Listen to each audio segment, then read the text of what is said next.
Good morning everyone. आज हम इस आर्टिकल में जानेंगे कल प्रधानमंत्री नरेंद्र मोदी ने केम्पेगौड़ा इंटरनेशनल एयरपोर्ट टर्मिनल 2 का उद्घाटन किया है। इसकी जो लागत बताई जा रही है, इसकी लागत बताई जा रही है लगभग 5,000 करोड़ इसकी लागत इसमें आई है।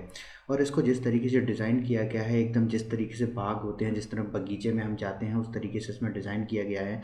और इस तरीके से अगर हम पूरे में देखें तो पूरी हरियाली टाइप की इसमें लगी है। और इसमें अगर मैं बात करूं तो लगभग 10,000 मीटर की ऐसी दीवारें हैं जिनमें पेड़ पौधे इसमें लगाए गए हैं।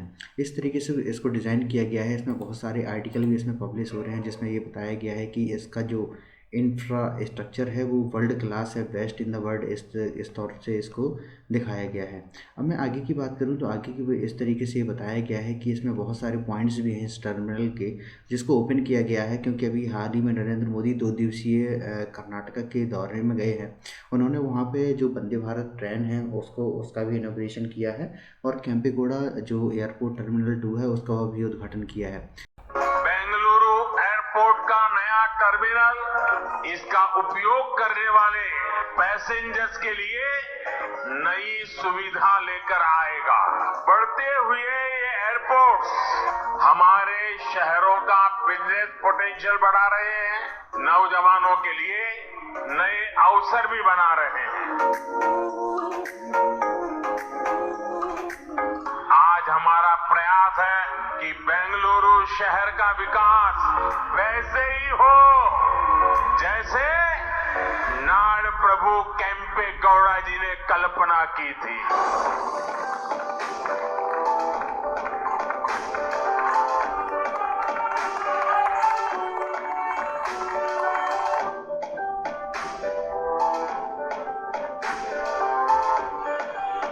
अगर मैं ये बात करूं कि किस तरीके से उसको दिखाया गया है, तो इस तरीके से अगर मैं बात करूं तो इस तरीके से उसकी जो फुटेज हैं वो सामने आ रही हैं। इतना लग्जरियस टाइप इसको बनाया गया है, चारों तरफ इसमें पेड़ पौधे इसमें दिखाए गए हैं। इसमें इसकी जो खूबियां ये हैं कि प्रधानमंत्री नरेंद्र मोदी ने शुक्रवार को बेंगलुरु में केम्पेगौड़ा अंतर्राष्ट्रीय हवाई अड्डे के टर्मिनल 2 का उद्घाटन किया। इसकी जो लागत बताई जा रही है वो लागत है लगभग 5,000 करोड़ इसकी लागत आई है। और एक केम्पेगौड़ा इंटरनेशनल एयरपोर्ट टर्मिनल 2 का निर्माण किया गया है। इससे पहले पीएम नरेंद्र मोदी ने बेंगलुरु के केएसआर रेलवे स्टेशन का भी इसमें इनॉग्रेशन किया है।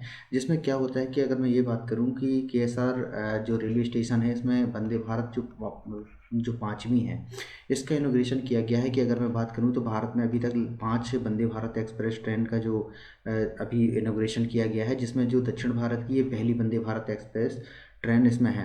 इसको भारत गौरव काशी दर्शन ट्रेन के नाम से भी इसको जाना जा रहा है। टर्मिनल के जो डिज़ाइन के तौर पे अगर बात करूँ तो इसके जो डिज़ाइनर हैं, इसके जो आर्किटेक्चर के इसमें स्किडमोर हैं और विंग्स एंड मेरिल जो अमेरिका के हैं को चुना गया है। इन्होंने इसको डिज़ाइन तैयार किया गया है। अगर मैं इसकी बात करूं तो इससे क्या क्या बदलेगा, इसमें बहुत सारी चीज़ें बदलने वाली हैं। क्या हो रहा था कि जो पहले इसकी जो क्षमता होती थी 2 से 2.5 करोड़ इसकी क्षमता होती थी, और अब इसकी जो क्षमता हो जाएगी सालाना 5 से 6 करोड़ यात्री इसमें अप डाउन कर पाएंगे। इसकी जो लागत आई है 5,000 करोड़ इसमें लागत आई है। अगर मैं इसकी बात करूँ तो इसको जिस तरीके से टर्मिनल 2 को जिस तरीके से डिज़ाइन किया गया है उसको ऐसा लगता है कि जैसे आप बगीचे में वॉक कर रहे हो, इस तरीके से इसको डिज़ाइन किया गया है। और इसमें बाहरी दीवारों पर उद्यानों के तरीके से इसमें रखा गया है जैसे आप किसी बगीचे में घूम रहे हो। और ये जो पूरी तरीके से बनाया गया है वो स्वदेशी तकनीक से बनाया गया है। उन्होंने सबसे पहले बेंगलुरु में राज्य सचिवालय में संत कवि कनकदास और महर्षि वाल्मीकि की जो प्रतिमाएं हैं उनमें फूल अर्पण किए हैं। इसके बाद जो क्रांतिवीर संगोली रायन्ना जो रेलवे स्टेशन पहुंचे, वहां पे उन्होंने मैसूर से जो चेन्नई में जो चलने वाली वंदे भारत एक्सप्रेस जो ट्रेन है उसको भी हरी झंडी उन्होंने दी है। और उन्होंने इस तरीके से इनॉग्रेशन किया है कि ये हमारी जो यात्री हैं उनको बहुत सुविधाएं प्रदान करने वाले हैं। और ये उन्होंने ट्वीट भी किया है इसके लिए। तो इसके लिए जो उन्होंने वंदे भारत ट्रेन का जो इनॉग्रेशन किया है उसमें ये उन्होंने कहा है कि चेन्नई से मैसूर तक ये जाने वाली जो वंदे भारत ट्रेन है इसमें जो क्या है थी ईज़ ऑफ लिविंग के हिसाब से इसको डेवलप किया गया है। इसके बाद उन्होंने क्या है कि अगर मैं बेंगलोर की बात करूं तो बेंगलोर की जो स्थापना की गई थी 1537 में केम्पेगौड़ा साहब ने की थी। केम्पेगौड़ा वहाँ के राजा हुआ करते थे। तो नरेंद्र मोदी जी ने उनकी जो प्रतिमा है उसका भी इनॉग्रेशन इसमें किया है।